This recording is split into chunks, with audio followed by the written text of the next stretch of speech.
This is Honors Algebra 2 Pre-Calculus. We're doing section 10.4 in Pre-Calc, which is hyperbola. In example 4, we're asked to write the hyperbola equation in standard form. We are given that the vertices are plus or minus 4, 0, so 4, 0 and negative 4, 0, and that the foci are plus or minus 6, 0, so 6, 0 and negative 6, 0. So it's a little bit helpful if you kind of get a visual of this, and then we should be able to figure out the equation pretty quickly. So let's look at what this looks like, right? So if I just draw a really not fancy visual, 1, 2, 3, 4, right? There's a vertex. 1, 2, 3, 4, there's the other vertex. And then 5, 6, that's a focus. 5, 6, that's a focus. Okay, so what I want you to notice is that this has got to be bending this way, right? It's got to be bending this way. So a couple things I want you to notice.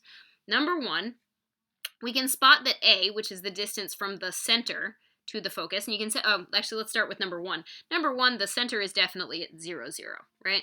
So the center is 0, 0. You can tell that because the center has to fall along this transverse axis, and it has to be halfway between the vertices or halfway between the foci. Either way, you get 0, 0.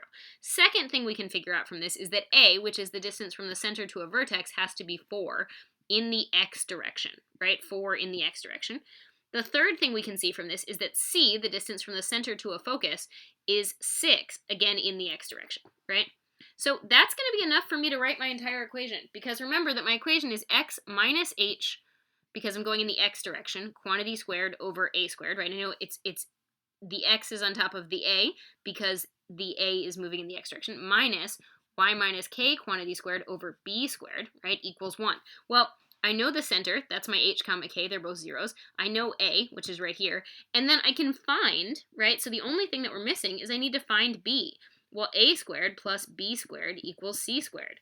So if a was 4, 16 plus b squared equals a 36, because c was a 6. So b squared has to equal a 20. I don't even need to solve for b because my equation actually has b squared, right?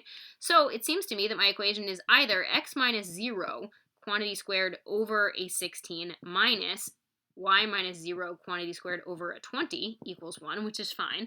Or you could go the slightly lazier route of saying, hey, it's x minus 0, why would I just not make it an x squared?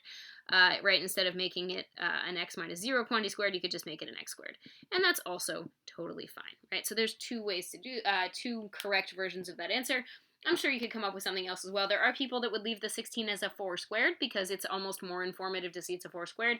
Similarly, you could have written the b squared as a square root of 20 quantity squared if you so choose.